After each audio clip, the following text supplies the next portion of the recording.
¿Ahora tienes un quirúrgico así? En la calle. ¿Sí tienes?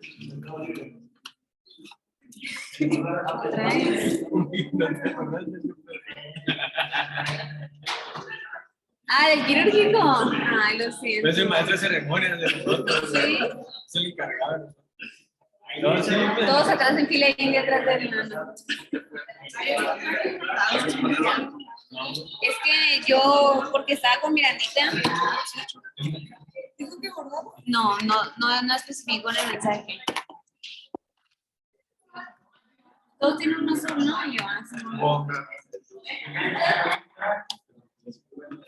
¿Ya te moviste? No me he movido, pero estoy aquí, pues ahorita me voy a mover. Esto que sea por abajo. Ay, qué bello son. Pero igual la voy a dejar aquí, pues. Porque Tomás se va a ir largo. Así va a ir.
Sí.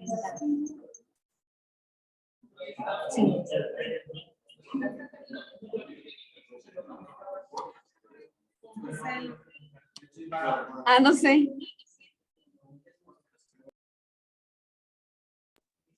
Ya se ve, ¿verdad? La presentación.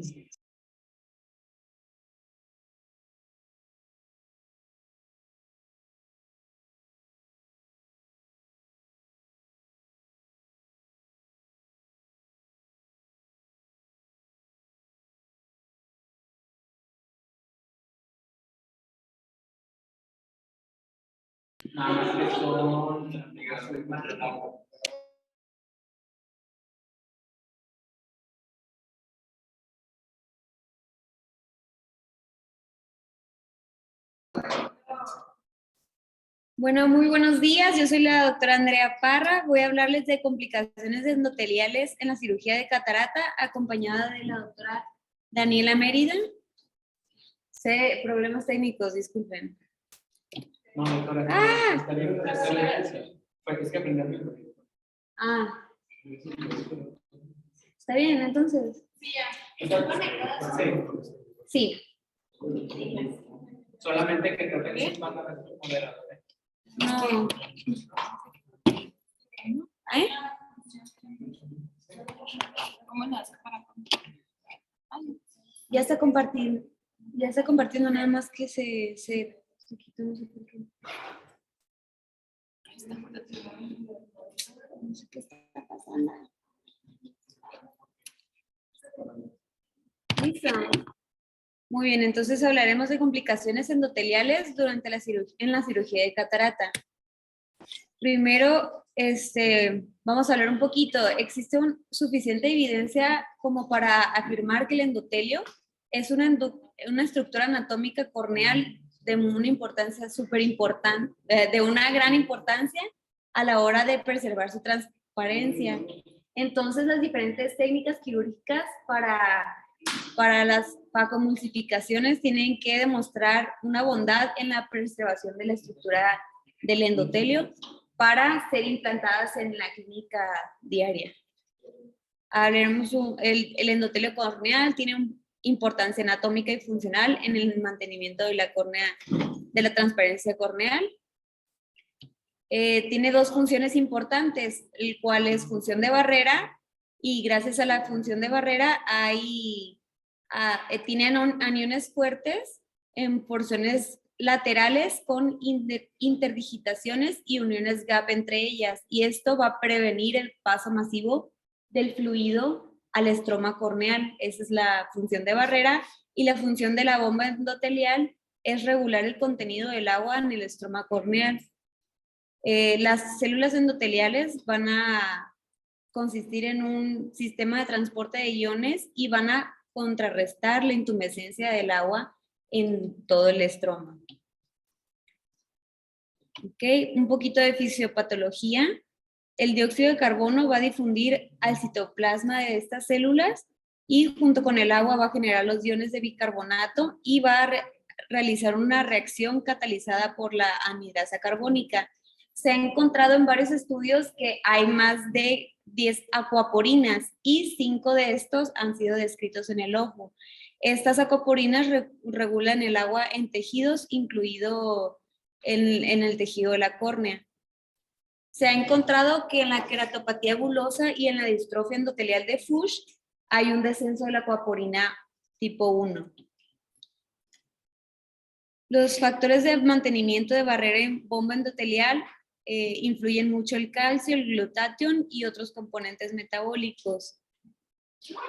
Las diferentes sustancias y líquidos de irrigación intraoculares, así como sus conservadores, pueden alterar las concentraciones de los componentes metabólicos y así van a modificar, por tanto, estas funciones de bomba y de barrera. Hay muchas técnicas de exploración del endotelio. Están los morfológicos, con los que constan la lámpara de hendidura, la microscopía especular y la microscopía confocal. Los exámenes funcionales, que ya incluye la fluorofotometría, que va a evaluar la función de barrera, y la inmunohistoquímica, que evalúa la función de bomba. Otras técnicas de exploración ya son anatómicos, que son interferometría y los ultrasonidos. Los métodos del estudio corneal por reflexión especular viene siendo la biomicroscopía con lámpara de hendidura, ya sea con contacto corneal o sin contacto corneal, y de lente de contacto, y la microscopía especular sin contacto corneal y con contacto corneal. Vamos a hablar ahora un poco de los factores que pueden dañar el endotelio corneal. Además de estas pérdidas de células endoteliales que se puede ver a lo largo de la vida de un ser humano, el endotelio también puede ser expuesto a factores externos, y también durante los procedimientos quirúrgicos puede exponerse a muchos daños el endotelio. También se ha visto en la población general que hay un mayor número de pacientes de facomulsificaciones anuales, y esto aunado a que el número de pacientes son ahora de edad más avanzada, y estos pacientes de edad más avanzada ya cuentan con una disminución de la densidad endotelial fisiológica. Esto significa que en general van a haber mayores descompensaciones por facomulsificación. Sin embargo, han mejorado las técnicas de estas facos para evitar todos esos problemas. Todos estos avances tecnológicos nos han ayudado a mejorías quirúrgicas que han disminuido la incidencia de todas estas complicaciones tras la cirugía de catarata, y ha disminuido los fracasos corneales tras las facomulsificaciones. Vamos a hablar un poquito del edema corneal que se deja como resultado de la cirugía de catarata. Este edema corneal puede ser provocado con o sin implantación de un lente intraocular. Normalmente es una causa muy importante en los pacientes de una pérdida de la función visual y es una de las indicaciones principales para que se realice una queratoplastía. Vamos a hablar de un estudio que se llama, un estudio de Wallman y sus colaboradores. En este se encontró que el 25% de los pacientes presentaban una queratopatía bulosa después de realizar una facomulsificación y estos pacientes encontraban que previo a esta facomulsificación tenían unos recuentos endoteliales bajos previos a esta intervención. El 17% contaba con una celularidad menor de 1.000 células por milímetros cuadrados y el 8% entre 1.0 y 1.5, sugiriendo que hay una reducida reserva endotelial, que teniendo una reducida cuenta de reserva endotelial se predispone a una queratopatía bulosa. Entonces se tiene que prevenir todo este conteo previamente a un procedimiento quirúrgico.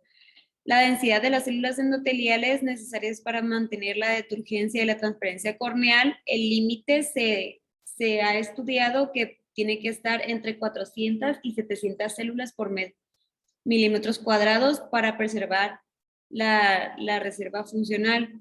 Y en varios estudios se ha visto una densidad media de 515 células por metros cuadrados y aún así ha presentado un estadio inicial de queratopatía bulosa. Los modelos matemáticos de Bates predicen la pérdida de células de una forma exponencial después de la cirugía de catarata. Estos son modelos modelos matemáticos que se han descrito y estos han predecido la descompensación corneal cuando hay una celularidad endotelial inferior a 542 células por milímetros cuadrados en un tiempo medio de 40 años en casos de cirugías no complicadas. Resulta importante, por tanto, tener en cuenta el estado del endotelio antes de la cirugía de catarata. Entonces, las indicaciones para realizar una microscopía especular en el preoperatorio de la cirugía de catarata va a ser ante hallazgos clínicos que hagan sospechar alteraciones endoteliales, antecedentes de uveitis anteriores de repetición, glaucoma ángulo cerrado o traumatismos previos, antecedentes de edema corneal cefalofágico en el ojo contralateral o pacientes intervenidos previamente por una faco que se quieren intervenir de nuevo para alguna reimplantación de lente o recambios. También casos con posibles complicaciones médicos legales, ya sea con pacientes con ojo únicos, antecedentes traumáticos, etc. Ok, hay diferentes tipos de factores de riesgos para el daño endotelial y la cirugía de catarata. Esos factores son preoperatorios, intraoperatorios y postoperatorios. Vamos a ver todos estos factores en respuestas tanto cuantitativas y cualitativas del endotelio. De los factores preoperatorios, vamos a ver que a partir de los 18 años tenemos una pérdida anual del 0.6% de células endoteliales y también que la función endotelial de bomba va disminuyendo a lo largo de los años. Hablaremos principalmente de la distrofia endotelial de Fuchs, la cual es una de las principales causas de alteración endotelial primaria, en donde hay una apoptosis aquí de celulitas del endotelio, y estudios histopatológicos de córneas extraídas para la queratoplastía penetrante porque la queratopatía bulosa pseudofágica, el 70% evidenció que había una distrofia endotelial. También estamos viendo aquí en las gutas endoteliales, también hay un mayor riesgo de desarrollar un edema corneal pseudofágico. Vamos a hablar de la distrofia polimorfa posterior, así como se ve aquí en la imagen, y la distrofia endotelial congénita hereditaria. La distrofia polimorfa posterior, también llamada queratitis bulosa interna, es una rara entidad que se transmite como herencia autosómica dominante y suele presentarse en la primera década de la vida. Así como aquí en la imagen se ve, creo que no, así sí se ve el cursor. Aquí hay... en el endotelio aquí hay lesiones vesiculares diseminadas en sector superior y medio. Estas patologías pueden provocar edema corneal por mecanismos de la degeneración endotelial. Otro de los factores preoperatorios es un síndrome irido endotelio corneal. Este se debe a un crecimiento anómalo de las células endoteliales y van tapizando todo el segmento anterior. Estas células aberrantes van a dificultar la adecuada función de la bomba endotelial y van a provocar sinequias anteriores y distorsiones de la anatómica del iris. El síndrome iridocorneal tiene 3 formas: la atrofia progresiva, que prevalecen las alteraciones iridianas, el síndrome de Chandler y el síndrome de Cogan-Reese, que tiene nódulos iridianos, y en todas estas es súper común la disfunción endotelial y pueden también progresar a un glaucoma y a descompensaciones corneales, o también se pueden llegar a ambas. Otro que tenemos que tener tomado en cuenta es el síndrome de pseudoesfoliación. Este síndrome está asociado a una disminución de la densidad endotelial del 10% sobre el mismo grupo de pacientes de control de la misma edad y tiene varios cambios endoteliales. Se ha visto un engrosamiento irregular de la membrana de DSMED, un depósito local endotelial del material pseudoexfoliativo, el cual provoca una transformación fibroblástica endotelial y fagocitosis melánica de las células endoteliales.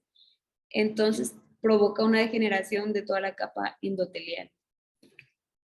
El glaucoma, demostrado por esta afección por Z-Tala en 1980, demostró que el aumento de pío mayor de 3 días provoca un daño en el endotelio. Por ejemplo, un episodio de glaucoma de ángulo cerrado provoca este tipo de daño endotelial, y se correlaciona que de la disminución de la densidad endotelial, el 68% en relación con el número de días disminuye, y también en relación a valores de presión intraocular alta. Hay una relación de disminución del contenido endotelial en pacientes con pío elevada, y son muchos artículos que se han publicado a referencia de esta afectación en pacientes con glaucoma, y todo esto se debe debido al aumento del choque del flujo del humor acuoso hacia la pared endotelial. Entonces la pío aumenta todo este humor acuoso y se va haciendo una destrucción aquí en la pared. Muy bien, vamos a ver ahora, además del glaucoma, también se ha visto relación con los antiglaucomatosos.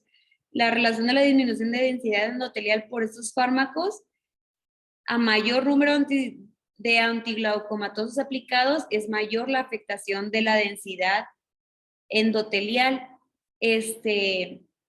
Pero esto puede ser una posible relación con la necesidad de controlar valores de píos más elevados. O sea que, obviamente, si está relacionado el gran número de antiglaucomatosos aplicados, porque tienen una pío súper elevada. Entonces no se sabe con exactitud si es por todo el aumento de la pío o por la aplicación directa de los antiglaucomatosos. Pero se ha descubierto que el maleato de timolol, que es uno de los fármacos antiglaucomatosos más utilizados, no afecta tanto la permeabilidad de la barrera endotelial. Para esto se hizo un estudio que se llama Ocular Hypertension Treatment Study, Y este estudio evaluó el efecto en córnea de los tratamientos antiglaucomatosos durante un mínimo de 6 años en los pacientes y no se observó una afectación de la densidad endotelial ni cambios morfológicos.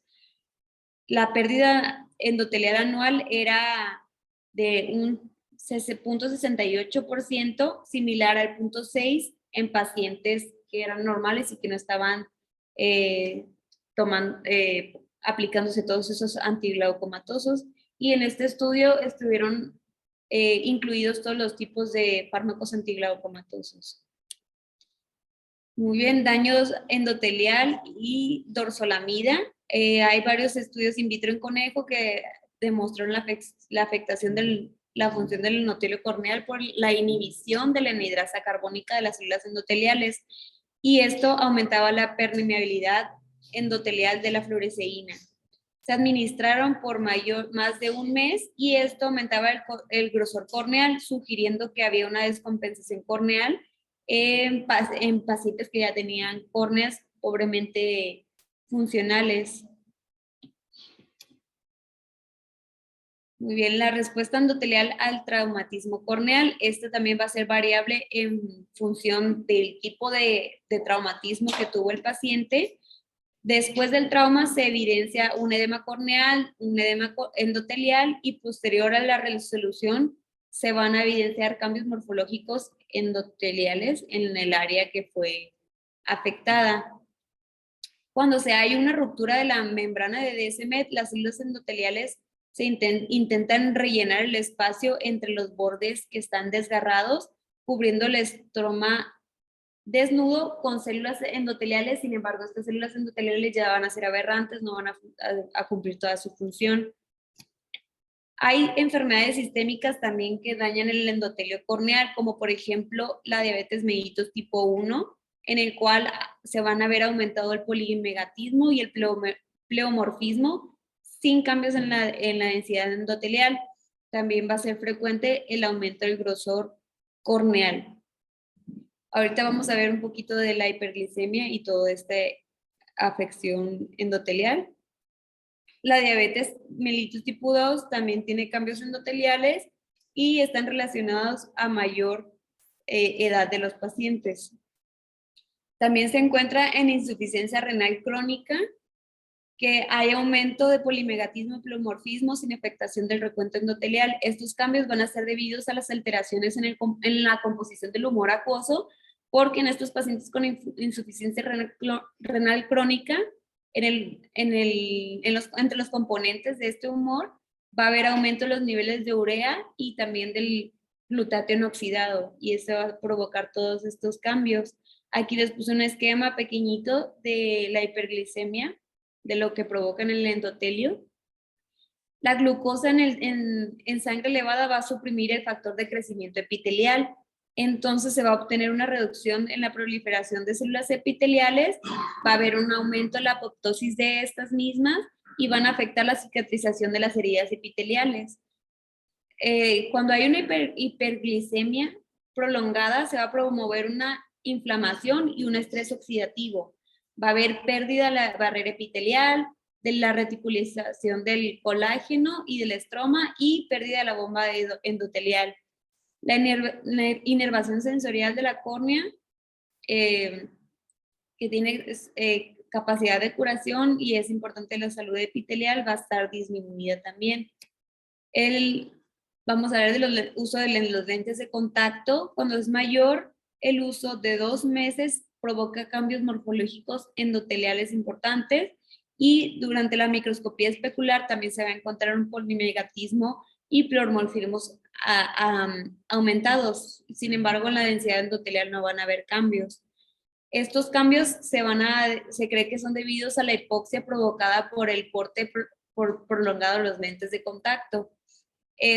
Mayores cambios, por eso van a haber mayores cambios a mayor tiempo de uso de estos lentes de contacto. Se ha visto también que estos cambios van a persistir 5 años después de haber suspendido el uso de los lentes. Y sin embargo, la función endotelial va a permanecer intacta, tanto como la permeabilidad de la función de la bomba. En pacientes que fueron tratados con radiación ultravioleta en crosslinking, se ve que cuando hay un grosor menor de 400 micras, hay un riesgo elevado de una descompensación corneal. Al igual que en una uveitis anterior, también se han descrito cambios endoteliales asociados a episodios previos de este tipo de uveitis.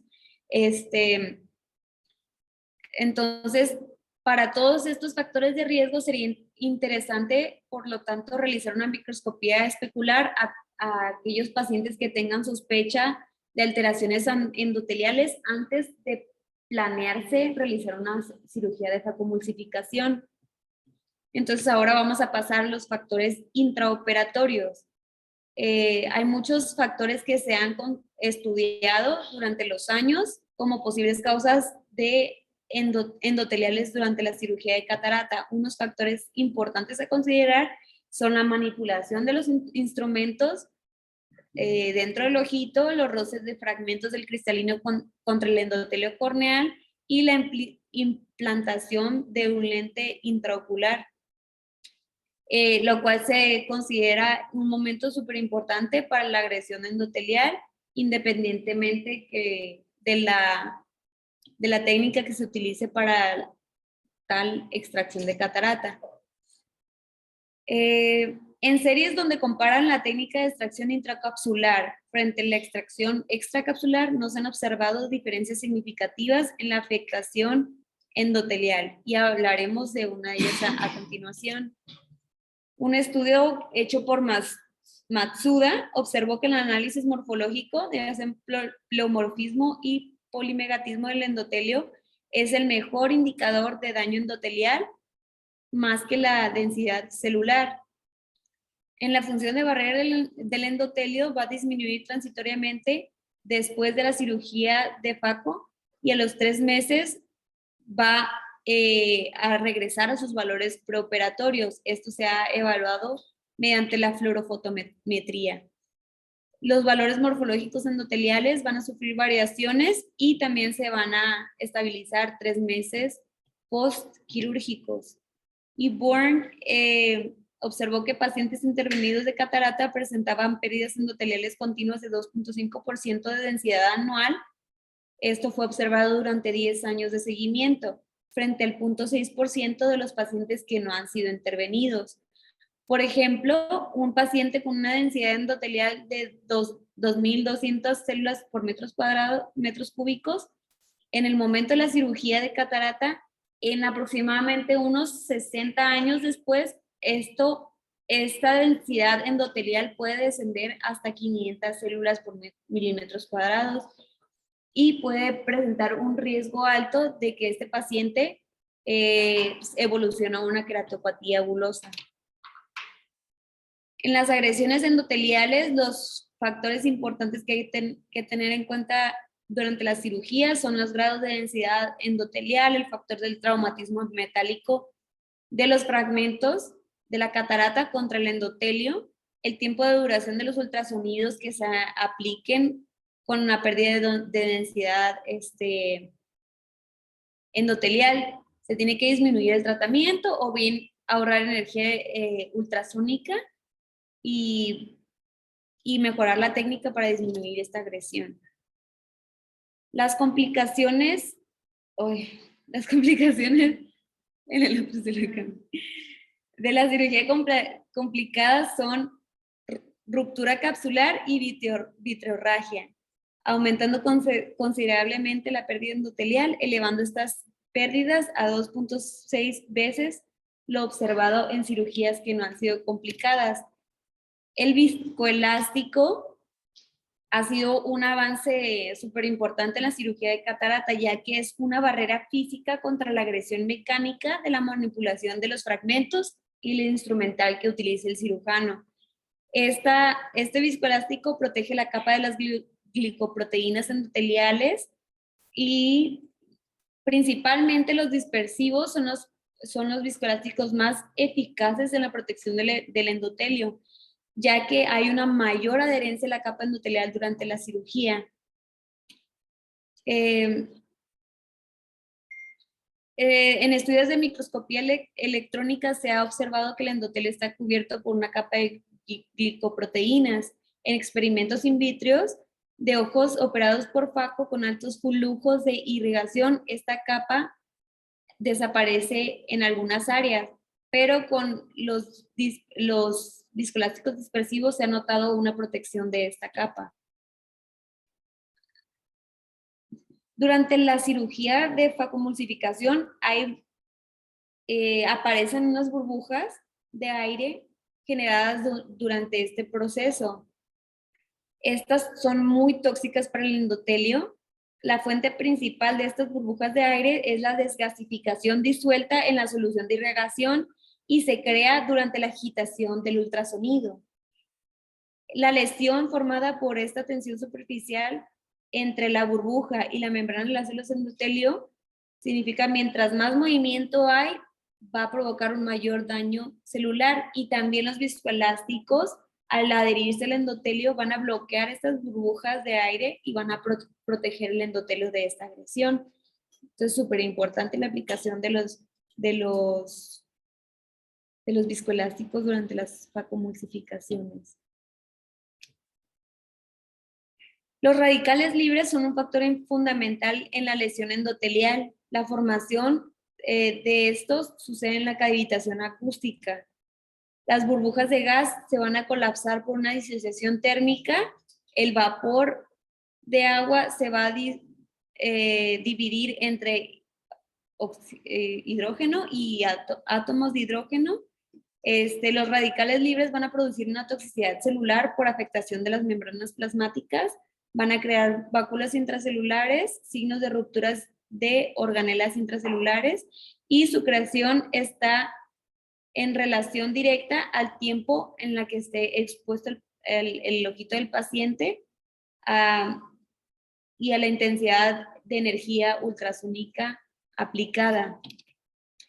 También aquí tienen un papel importante los viscoelásticos, ya que actúan como limpiadores de estos radicales libres, y es importante la composición de antioxidantes en las soluciones que se irrigan durante la cirugía para compensar el efecto tóxico que provocan estos radicales libres. Ahora, otro factor es el humor acuoso. El humor acuoso contiene numerosos antioxidantes como el ácido ascórbico, la cisteína y el glutatión.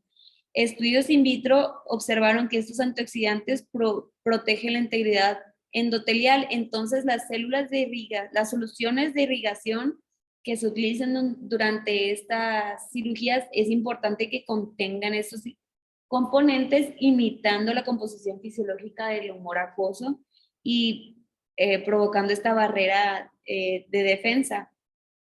Se comparó la solución salina base contra el Ringer lactato, y el engrosamiento corneal es mayor con el uso del Ringer lactato, el engrosamiento corneal, perdón.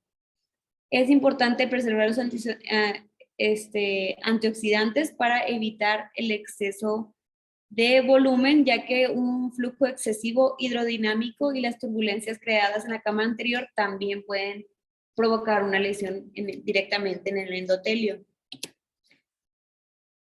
Hay nuevos sistemas de facoemulsificación que se han desarrollado para también disminuir este daño endotelial, y se han hecho estudios comparativos de ambos, ya sea el mix contra la cirugía coaxial clásica.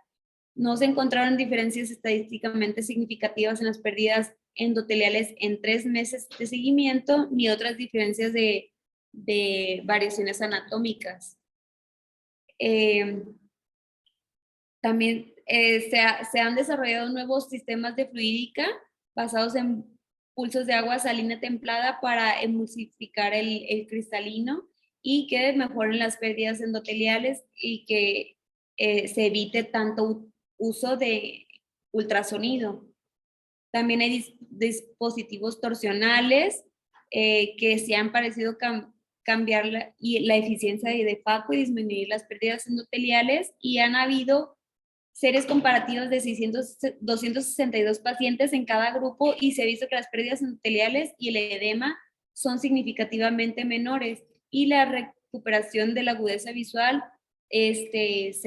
ha sido mayor en los pacientes que han sido tratados con el sistema torsional. Utilizamos varios fármacos durante las operaciones de catarata. Uno de estos son los anestésicos. La lidocaína intracamerular en concentraciones de 1% ha demostrado ser segura para el endotelio, pero no en concentraciones mayores entre 5 y 10%. También utilizamos para esto la bupivacaína y la propacaína. Otros fármacos que utilizamos normalmente son los antibióticos, ya sea la vancomicina, como profilaxis de una endoftalmitis, y estudios experimentales han encontrado que una concentración superior a 1 miligramo por mililitro es tóxica para el endotelio. Debido a las resistencias generales, se está reemplazando la vancomicina por otros antibióticos en el uso intracamerular. También la cefuroxima y el moxifloxacino en concentraciones recomendadas que coloco ahí parecen ser seguras para preservar el endotelio. Otras sustancias son la acetilcolina, que son mióticos de la cirugía por excelencia y son tóxicas, se ha visto que es tóxica en algunos estudios experimentales. No es aconsejada en córneas con recuentos endoteliales bajos. La indocianina y el azultripano han demostrado ser seguras para el endotelio, por eso se continúa su uso, y la triamcinolona en estudios de hace 6 meses también. Ahora vamos a ir con factores postoperatorios. Hay daños irreversibles al endotelio, ya sea si hay un contacto con el vítreo y el endotelio, restos de núcleo y desprendimientos de la DSM. También durante la implantación de los lentes intraoculares hay una pérdida mayor esperada de células endoteliales. Y cuando los lentes son implantados en la cámara anterior, también tienen un riesgo aún mayor de una descompensación corneal. Normalmente cuando se va por una opción de un lente de cámara anterior, se va precedido de una cirugía traumática con presencia de vítreo, ya sea manipulaciones quirúrgicas, y todo esto también tiene una afectación previa al endotelio. Entonces, que la afectación de los lentes intraoculares no únicamente va a ser por el contacto del lente directamente con la córnea, sino también en ocasiones movimientos asociados como cambios de posición de cabeza y van a provocar turbulencias del humor acuoso, y esto va a afectar directamente el endotelio también. El síndrome del contacto intermitente fue descrito por Drews y colaboradores y se describió como hiperemia ciliar, cambios corneales, edema macular por contactos de lente córnea en movimientos bruscos de la cabeza. Esto provoca una liberación de factores inflamatorios que aumenta pérdidas endoteliales, y esto va a formar cambios importantes de polinegatismo y pleomorfismo. En la implantación del lente en la cámara anterior tenemos que cuidar una correcta vitrectomía anterior y seleccionar adecuadamente un lente intraocular, ya sea con el diseño, el tamaño y la estabilidad para el paciente. Hay sinequias de iris a córnea, uveitis crónicas y complicaciones como crecimientos endoteliales post-FACO, y estos disminuyen considerablemente la densidad endotelial años después de la cirugía. Entonces, viendo todos estos factores, tanto prequirúrgicos, durante la cirugía y postquirúrgicos, todos estos han sido estudiados como posibles causas de pérdidas endoteliales. Y como conclusión, vamos a dar que el conocimiento del estado endotelial de forma previa a la cirugía presupone el pronóstico visual del paciente. Es importante que para pacientes afectados por una patología endotelial que agrave la situación clínica tras la cirugía de catarata. Se tiene que prevenir como un medio médico legal, conocer los factores de riesgo y estudiar por microscopía endotelial todos los pacientes que presenten algunos de estos factores que pueden resultar de alguna relevancia clínica. Pues ya que tenemos que estar protegidos ante todo esto, tenemos que tomar medidas adecuadas para preservar el endotelio corneal y tener en cuenta la frase que a mayor conservación endotelial, mejor pronóstico a largo plazo va a tener el paciente. Y pues sería todo de mi parte. ¿Listo? ¿Alguna duda? ¿Alguna duda, comentario? Entonces, sería todo de mi parte. Para preservar el endotelio tenemos que tener siempre en cuenta todos esos factores. No solo son los factores durante el procedimiento, sino pre y post. Pues ya, chicos, sería todo. Ya no hay clase.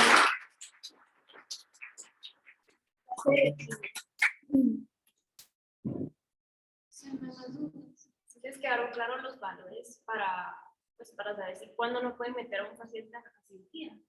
Ya mencionó.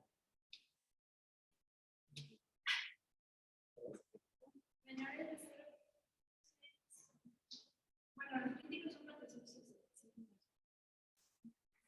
Si tienen un recuento menos de 1000, no. Si tienen polimorfismo menos del 50%, tampoco. Y polimeratismo menos del 0.4, tampoco. Esos son los como principales.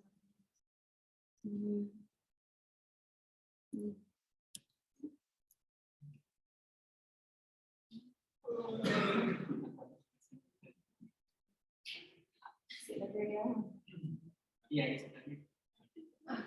En mi especialidad de 85 años, no debería tener una para entrar a los exámenes. Tenemos que hacer eso.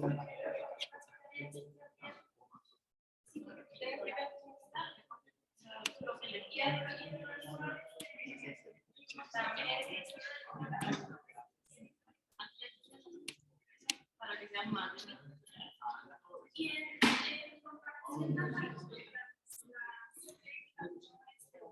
Ah, doctora, que no se escuche aquí sus comentarios.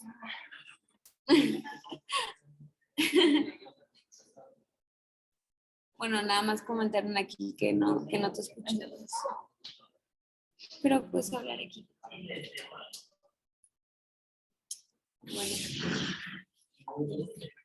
Bueno, se terminó la clase. Adiós.